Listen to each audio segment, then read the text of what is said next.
Hi, this is Mitch Mitchell, and I got a brief story to tell. A few days ago, I wrote a post and put it on LinkedIn. I didn't even know until last week that you could actually put posts directly onto LinkedIn. And for those of you who don't know, LinkedIn is a social media site for businesses and business people.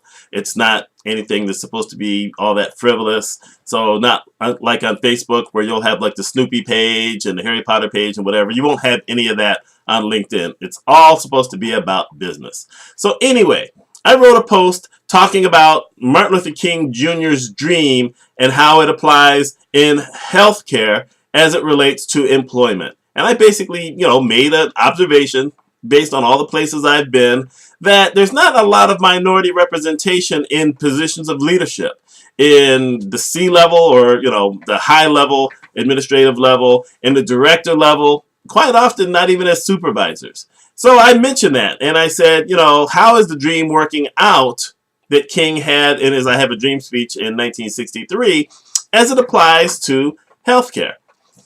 And one of the comments I got was a guy saying something about what he refers to as Obamacare. Now, I don't use the term. I call it Affordable Care Act because the other word is used as a pejorative. But okay, fine. So I'm saying it now because I'm repeating what he said. And he said, well, with Obamacare, that's all it's going to be about is minorities. I said, okay, that didn't make any sense whatsoever. Had nothing to do with what I wrote. So I wrote back and said, did you mean to comment on this particular post? Because I didn't mention the Affordable Care Act in here, and it has nothing really to do with the topic that I was writing on. And then a follow-up from someone else on his comment or my comment back was, well, if you're talking about minorities in healthcare, then you're definitely talking about Obamacare. So what the heck? What what does the Affordable Care Act have anything to do with minorities? The majority of the people who have qualified for the Affordable Care Act are not minorities. It was not presented for them. I hate to kind of bust someone's bubble, but the majority of people on Medicaid are not minorities. And the majority of people who have bought health care through the Affordable Care Act are not minorities. And it shows that there's a lack of knowledge into how it's even run, or, it may not even show a lack of knowledge. What it shows is that sometimes people have their own agendas, and they look for a place where they can pretty much push an agenda. They could care less what someone else really has to say or whether it even has anything to do with it. And, sometimes we have to deal with other people's agendas, and sometimes we don't. In this particular instance, once I realized, okay, the first guy probably had an agenda, but I wasn't sure. The second guy definitely had an agenda. Has nothing to do with the topic I wrote about. Obviously, they didn't care about what I had to say. They really just wanted to slam something that has helped something like 8.5 million people. Whether you like it or not, truth of the matter is about 8.5 million people have bought plans through it. My wife and I bought plans through it. So, I'm not necessarily upset. Sure, it costs some money, but based on Cobra, because my wife travels also, based on Cobra, we got a pretty good deal that we're paying, if we had to do a comparison. Still, sometimes you have people who have their own agendas, and it has nothing to do with you. So in that case, I decided to ignore it. And since this is 2015, this is supposed to be my year of when people have an agenda, if it doesn't personally affect me, or it's not about pretty much my thing, which is being discriminatory against someone else, I'm going to pretty much ignore it. Having said that, I got to tell you that there are times where someone has an agenda and you need to pay attention. I will admit that every once in a while I have agendas. You know when I have agendas? When I'm consulting somewhere. People don't usually bring me in just to stand there and let people kind of walk all over me. I'm usually brought in for a purpose. Whether it's got something to do with leadership or whether it's to step in as an interim leader or step in as an interim position, I have what's supposed to be my goals. My goals are to help the hospital either increase revenue or make money or look at leadership and try to evaluate how strong it is and try to help them be stronger.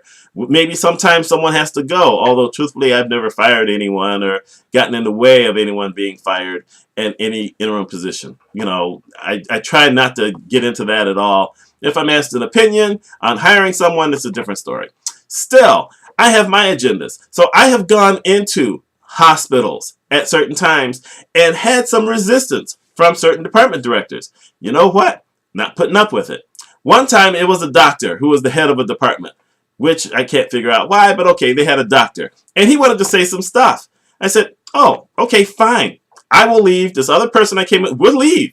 We will just report it to administration. You didn't want to cooperate with us. We'll leave. Oh, no, I didn't say all that. Well, actually, yeah, you did. You came in and fussed at us. It's the first time I'm meeting you. I don't know if you've ever met her, but this is not why we came here. So if you've got something to present to administration, fine. We'll just leave and go on to someone else who could use our assistance. And he calmed down. Another time I'm at a hospital, I had another director who felt that her only job there was to take care of patients, which is an admirable sentiment, except that administration had pretty much said for the previous 2 to 3 years that all directors had to look at their finances and look at their budgeting and look at their revenue, and she never had. How do I know she never had? Because when I went to meet her, she said I'd never looked at it. So there you go. So sometimes you do have to acquiesce to someone else's agenda, but you know what? It's not a personal agenda. That is a job-related agenda. And sometimes as employees, you have to realize that the director or administrator, whatever, it's not always about you. Sometimes it's about the company. If it's about the company, it's a directive of the company, and you have to do it. Now, if it's personal, if you got someone who's stealing your work or someone who just seems like they're down on you for no reason whatsoever, okay, that's a different thing. Nobody has to put up with that kind of thing. Don't put up with it. I wouldn't put up with it. But if it's got something to do with the work, you have to basically go through and do with it. But you have to be able to gauge between what's personal and what's not.